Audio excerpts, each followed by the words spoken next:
Climax. ನಮ್ಮ challenging star Darshan ಇಲ್ಲದೆ ಯಜಮಾನ ಇಲ್ಲ. ಯಜಮಾನ ಇಷ್ಟು ದೊಡ್ಡ ಯಶಸ್ಸು ಸಿಕ್ಕಿದೆ ಯಜಮಾನಗೆ ಅಂದರೆ ಅದು one and only challenging star Darshan sir. ಎಲ್ರಿಗೂ ನಮಸ್ಕಾರ.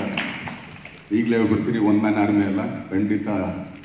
ಫಸ್ಟ್ ಆಫ್ ಆಲ್ ಕರ್ನಾಟಕದ ಸಮಸ್ತ ಜನತೆಗೆ ಕನ್ನಡನ ಇಷ್ಟೊಂದು ಪ್ರೀತಿಯಿಂದ ನೋಡ್ತಾ ಇದಾರಲ್ಲ ಅವ್ರಿಗೆಲ್ರಿಗೂ ಕೂಡ ಹೃತ್ಪೂರ್ವಕ ಧನ್ಯವಾದಗಳು. ಹಾಗೆ ಕರ್ನಾಟಕದ ಎಲ್ಲ ಭಾಗದಿಂದ ಹೊರಗಡೆ, ಈಗ ತಮಿಳ್ನಾಡು ಆಗ್ಬೋದು, ಕೇರಳ ಆಗ್ಬೋದು, ಈಗ ಎಲ್ಲೆಲ್ಲಿ ಹೇಳಿದ್ರು ಹೊರಗಡೆ ಎಲ್ಲ. ಸೊ ಅವರೆಲ್ರಿಗೂ ಧನ್ಯವಾದಗಳು.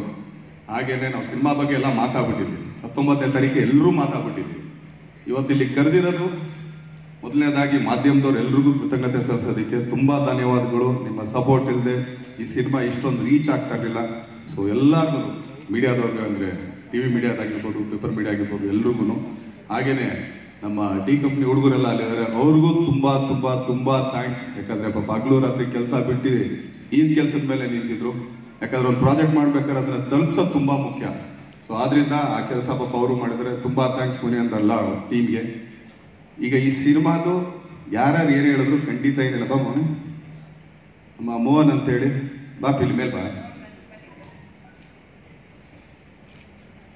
ಸೊ 10 ರೂಪಾಯಿಗೆ ಒಂದು ಕೊರಿಯೋಗ್ರಾಫ್ ಮಾಡೋದು ಮೋಹನ್ ಬಂದಿದ್ದಾರೆ, ಕೂಚೋಳಿ.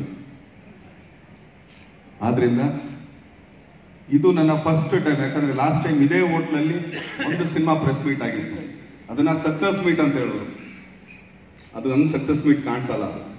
ಎಲ್ಲರೂ ಸೇರಿ ಎಲ್ಲರೂ ಇದ್ದಾಗಲೇ ಸಕ್ಸಸ್ ಮೀಟ್ ಆಗೋದು. ಯಾಕಂದ್ರೆ ಎಲ್ಲರೂ ಅವ್ರ ಅನಿಸಿಕೆ ಅಭಿಪ್ರಾಯಗಳನ್ನ ಹಂಚ್ಕೊಳಕ್ಕಾಗೋದು. ಸೊ ನಿಮಗೂ ನೆನಪಿರ್ಬೋದು, ನಾನು ನೆನಪಿಸೋದೇನು ಬೇಕಾಗಿಲ್ಲ. ಸೊ ಆದ್ರಿಂದ ಈ ಫಸ್ಟ್ ಸಕ್ಸಸ್ ಮೀಟ್, ಯಾಕಂದ್ರೆ ನಾನು ಯಾವ ಸಿನಿಮಾದು ಒಂದು ಸಕ್ಸಸ್ ಮೀಟ್ ಮಾಡೇ ಇಲ್ಲ. ಮೋಸ್ಟ್ಲಿ ಆ ಸಿನಿಮಾ ಎಲ್ಲ ಸ್ವಲ್ಪ ಆವರೇಜ್ ಇತ್ತು, ಅದಕ್ಕೋಸ್ಕರ ಮಾಡಲಿಲ್ಲ. ಆದರೆ ಈ ಸಿನಿಮಾ ಆ್ಯಕ್ಚುಲಿ ಶೈಲಜಾ ಮೇಡಮ್ ಅವರು ಮೊದಲನೇ ದಿನ, 2ನೇ ದಿನ, 3ನೇ ದಿನ, 4ನೇ ದಿನ ಏನೇನು ಆಗ್ತಾ ಇದೆ ಅದಷ್ಟು ಎಲ್ಲ, ಯಾಕಂದ್ರೆ ಇದು ಮೊದಲನೇ ಸಲ ಅಲ್ಲ, ನಾನು ಅವಾಗ್ಲಿಂದ ಯಾವಾಗಲೂ ಹೇಳ್ತಾ ಇದ್ದೆ. ಸೊ ಸಿನಿಮಾ ಮಾಡಿ ಬರೀ ಅದ್ರದ್ದೊಂದು ಕಾಸ್ಟ್ ಆಫ್ ಪ್ರೊಡಕ್ಷನ್ ಇನ್ನೊಂದು 10 ರೂಪಾಯಿ 20 ರೂಪಾಯಿ ಜಾಸ್ತಿ ಹೇಳ್ಬಿಟ್ಟು ಎಲ್ಲ ಹಾಕ್ಬಿಟ್ಟು ಸರ್ ಏನೂ ಬಂದಿಲ್ಲ ಹಿಂಗೆ ಅಂತಾನೆ ನಾನು ಕೇಳಿ ತುಂಬಾ ಪದಗಳ ಕಿವಿಗೆ ತುಂಬಾನೇ ಇದೆ. ಇದೇ ಫಸ್ಟ್ ಸಿನಿಮಾ ಸರ್, ಇಷ್ಟ ಆಯ್ತು. 27ನೇ ತಾರೀಕು 11 ಗಂಟೆಗೆ ಫೋನ್ ಮಾಡಿ, ಸರ್ ನನ್ಗೆ ಅಲ್ಲಲ್ಲಿಗೆ ಸರಿ ಹೋಗಿದೆ ಸರ್, ಇನ್ನೂ 1ನೇ ತಾರೀಕು ತುಂಬಾ ದೂರ ಇತ್ತು. 28ನೇ ತಾರೀಕು ಫೋನ್ ಮಾಡಿ, ಸರ್ ಇವತ್ತು ಇಷ್ಟು ರೂಪಾಯಿ ಲಾಭದಲ್ಲಿದ್ದೀನಿ ಸರ್ ಅಂತ. ಸೊ ಆ ಥರದೊಂದು ನಿರ್ಮಾಪಕಿಗೆ ನಾನು ಹೃತ್ಪೂರ್ವಕ ಧನ್ಯವಾದಗಳನ್ನ ತಿಳಿಸ್ತೀನಿ. ಯಾಕಂದ್ರೆ ಫಸ್ಟ್ ಟೈಮ್ ಒಬ್ಬ ಕಲಾವಿದಕ್ಕೆ ಸರ್ ಇದು ಬಂದಿದೆ ಅಂತ ಹೇಳಿದ್ದು. ಸೊ ನಾನು ಕೇಳಿದ್ದು ಫಸ್ಟ್ ಟೈಮ್. ಸೊ ಆದ್ರಿಂದ ಮೇಡಮ್ ತುಂಬಾ ತುಂಬಾ ತುಂಬಾ ಧನ್ಯವಾದಗಳು. ಯಾಕಂದ್ರೆ ಒಂಥರ ಮಿರರ್ ತರ ಇದ್ರು, ಯಾವ ಕೆಲಸ ಅವ್ರು ಮುಚ್ಚುಮರೆಯಲ್ಲಿ ಮಾಡಲೇ ಇಲ್ಲ. ಆದ್ರಿಂದ ಅವರು ಕೃತಜ್ಞತೆಗಳು. ಮೀಡಿಯಾ ಹೌಸ್ ಅಂದ್ರೆ ಇನ್ನೊಂದೇನು ಹೇಳ್ತೀನಿ ಅಂದ್ರೆ, ನಿಜವಾಗ್ಲೂ ಸಿನಿಮಾನ ತುಂಬಾ ಪ್ರೀತಿಯಿಂದ ಕಟ್ ಅಂಡ್ ಕ್ಲಿಯರ್ ಆಗಿ ಮಾಡಿದ್ರೆ.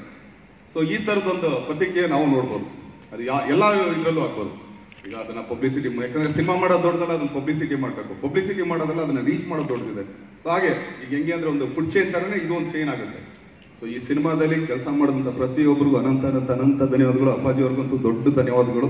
ಯಾಕಂದ್ರೆ ಯಾವಾಗ್ಲೂ ನನ್ನ ಬೆನ್ನೆಲುಬಾಗಿ ನಿಂತ್ಕೊಂಡು ಯಾವುದೇ ಸಿನಿಮಾದಲ್ಲಾದ್ರೂ ಕೂಡ ತಪ್ಪುಗಳನ್ನ ತಲೆ ಮೇಲೆ ಹೊಡೆದು ಹೇಳಿ, ಹಿಂಗಲ್ಲ ಹಾಕೊಂಡು ಹಿಂಗೆ ಮಾಡೋ ನೀನು ಅಂತ ಹೇಳಿ ಇಲ್ಲಿಯವ್ರು ಕೇಳ್ಕೊಂಡ್ಬಂದಿದ್ದಾರೆ. ಅವ್ರಿಗೂ ಧನ್ಯವಾದಗಳು. ಹಾಗೇನೆ ಎಲ್ಲ ಮಾಧ್ಯಮದವ್ರಿಗೆ ಎಲ್ರಿಗೂ ಧನ್ಯವಾದಗಳು. ಈಗ ಸಿನಿಮಾ ನೀವು ನೋಡಿದ್ರೆ ನೀವೇನ ಕೇಳ್ಬೇಕಂದ್ರೆ ಕೇಳ್ಬೋದು. ಈಗ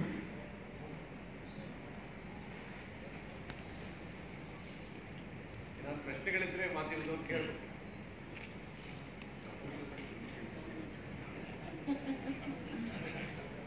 ಏನಾದರೂ ಪ್ರಶ್ನೆಗಳಿದ್ರೆ ಖಂಡಿತ ಕೇಳ್ಬೋದು.